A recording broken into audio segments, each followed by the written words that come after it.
Les cloches de saint Thomas d'Aquin.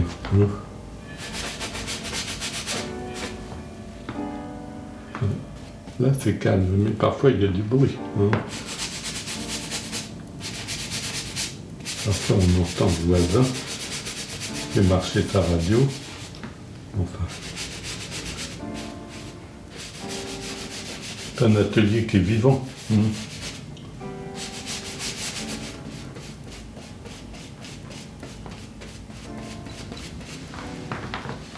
Vous découvrez Paris dans les années 50 ? Oui, un petit peu avant, 49, comme ça. Mais mes parents habitaient à Bougival. Enfin, mes parents, angevins. Enfin, mon père qui était angevin. Ils avaient loué une maison à Croissy exactement, mais je prenais l'autobus pour venir aux Beaux-Arts. Je prenais l'autobus à Bougival. L'autobus et parfois le vélo pour aller jusqu'à l'école des Beaux-Arts. Et puis depuis cette époque, avec des voyages et des séjours à l'étranger, mais j'ai toujours été parisien. Parisien et campagnard, naturellement. Mais le port d'attache, c'est tout de même Paris. La maison qu'avaient louée mes parents, tout à fait au bout du quai de l'Écluse de Croissy, c'était juste en face de l'île de Chatou, le pays des fauves. Alors, moi qui avais une passion pour la couleur, pour Gauguin, je retrouvais l'étoile de Vlaminck et de Derain à l'endroit où elles avaient été peintes. Là. Vraiment, cette région-là a été marquée par le fauvisme. J'étais très impressionné quand je voyais passer des péniches. Je voyais des toiles fauves. D'ailleurs, mes premières toiles étaient un peu fauves. Est-ce qu'on peut dire que l'atelier, puisque vous en avez plusieurs, influe sur le type de peinture ? Non. Peut-être qu'à la campagne, comme l'atelier est plus vaste, ça me permet d'être plus gestuel et pour des très grands formats, je suis plus à l'aise. Alors ça a une certaine influence. Mais je peux travailler tous les thèmes à différents endroits, non ? Parce que je porte certaines toiles en moi pendant un certain temps, mais je peux les travailler à la campagne, les transporter, et puis les continuer à Paris ou vice-versa. Non ?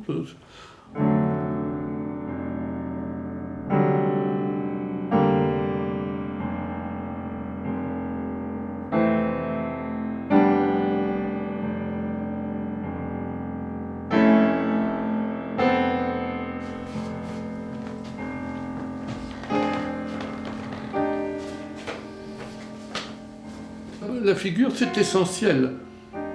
Alors, quand on a la chance de vivre avec une personne qui vous inspire constamment, comme c'est mon cas, alors je tourne autour d'elle, je tourne autour de Chantal, je suis un obsédé de mon modèle, qui est mon épouse, et c'est une source d'inspiration permanente.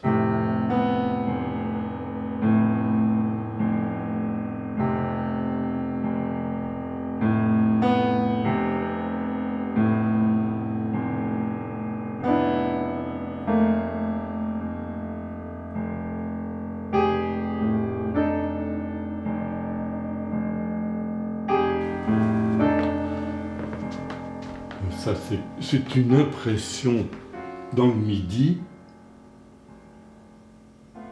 devant la mer. Oh, ben c'est un merveilleux sujet, la figure dans la nature. Il y a une toile qui me poursuit et qui m'obsède, mais que j'adore, c'est l'impératrice Joséphine dans le parc de la Malmaison par Prudhon. Admirable, la figure intégrée à la nature. Alors là, je trouve que c'est vraiment l'œuvre complète. Là, il y a une émotion, il y a le romantisme, et puis une figure intégrée au paysage. Et pour moi, c'est une leçon considérable.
Delacroix a dit « Le premier mérite d'un tableau, c'est que ce soit une fête pour l'œil. » Alors il faut que ça soit chatoyant, il faut que ça attire, il faut qu'il y ait une vibration et qui fascine. Alors, cette robe colorée, ça m'a attiré dans la grande simplicité de l'harmonie, de bleu et de blanc, la vibration de la jupe bayadère, là, ça m'a fasciné. Chantal Brasilier, cet intérieur, cette atmosphère, ce lieu parisien, vous l'avez créé ?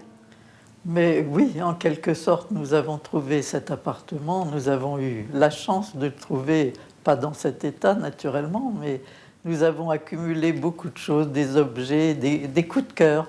L'appartement lui-même a été un coup de cœur quand nous l'avons découvert, et tout ce qui s'y trouve, tous les objets sont des choses que nous aimons, et il y en a peut-être un peu beaucoup maintenant, mais ce sont des choses choisies généralement ensemble, avec André. Vous avez fêté vos 50 années de mariage. Oui. Ce fut un coup de foudre. Mais peut-être pas le coup de foudre sur le moment, mais nous nous sommes rencontrés sous la loggia de la Villa Médicis, dans ce beau lieu, et puis au cours du séjour, nous prenions les petits déjeuners ensemble. J'étais très troublée, je renversais mon café sur la nappe, mais enfin ça s'est bien terminé, mais c'est resté très distant pendant cette période. Mais nous nous sommes retrouvés à Paris peu de temps après, et nous nous entendions très bien. Nous avons découvert que nous avions beaucoup de choses en commun, et nous étions mariés 3 mois après notre rencontre. Là, c'était rapide, mais je ne regrette rien. J'espère que lui aussi, que c'est la même chose pour lui. André parle de vous dès qu'on l'interroge à propos de son œuvre, et il décrit vos nombreuses qualités. Oh, Quelle est, à vos yeux, quelle est la principale qualité d'André ? mais il y en a beaucoup. Mais il a un sens particulier pour découvrir la sensibilité des autres, je crois. C'est difficile de dire la principale qualité d'André parce que je lui en trouve beaucoup. Il y a déjà la droiture, la bonté, la générosité. C'est un être très généreux, et vraiment toutes les autres qualités viennent par surcroît, parce que la seule chose, il a toutes les qualités. La seule chose, c'est son impatience. C'est un homme impatient qui aime que les choses aillent vite.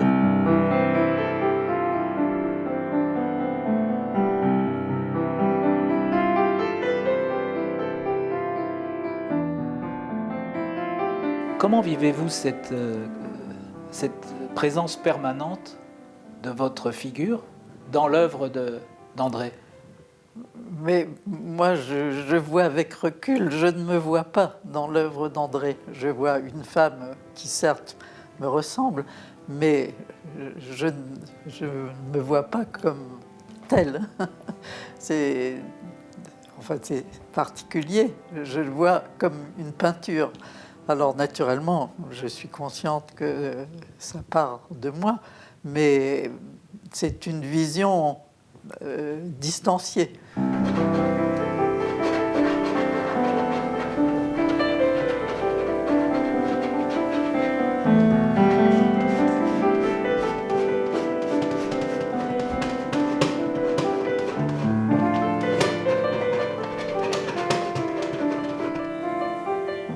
Dans cet atelier de campagne, c'est agréable d'être en contact direct avec la nature, parce que je sors dans le jardin, dans le parc, dans les étangs.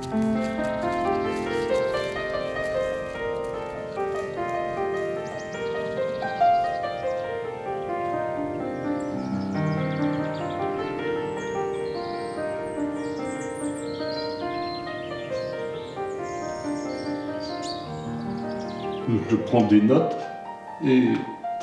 prends des notes sur mon carnet de croquis et très rapidement, je viens travailler dans l'atelier avec des notes où j'ai fixé une composition. Dans une œuvre, il faut toujours qu'il y ait une composition très affirmée. La composition, c'est quelque chose de capital. Quand la composition est bien organisée, la peinture vient toute seule, même si elle est maladroite. Si la composition répond à un équilibre, une organisation des tâches, s'il y a une volonté, ça aide beaucoup dans la peinture. Nous avons un cheval qui est adorable et qui est une source d'inspiration. Mais le thème du cheval est un thème qui revient depuis longtemps, parce que j'ai beaucoup vécu à la campagne, je suis pratiquement né à la campagne, je suis né à Saumur. Enfin, j'aime le cheval, puis le cheval, c'est la vie, c'est le dynamisme, et puis ce sont des créatures qui sont très attachantes.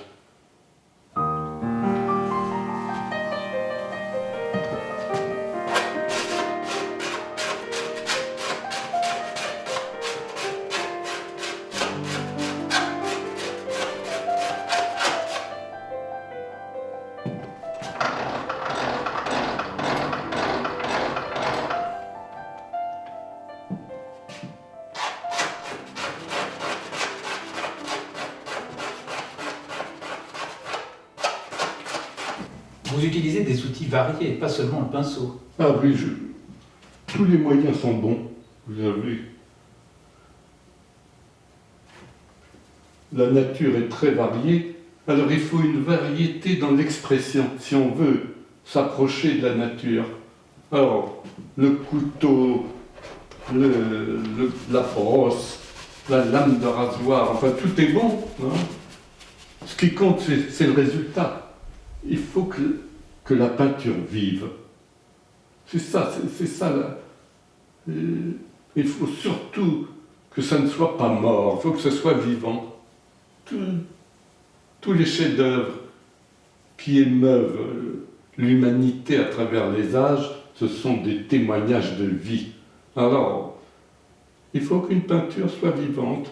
Enfin, c'est ce que je recherche là, dans le fond. On cherche à capter ces émotions, les faire partager, et puis qu'elles vous survivent. Hein. C'est un combat, un combat pour la vie contre la mort.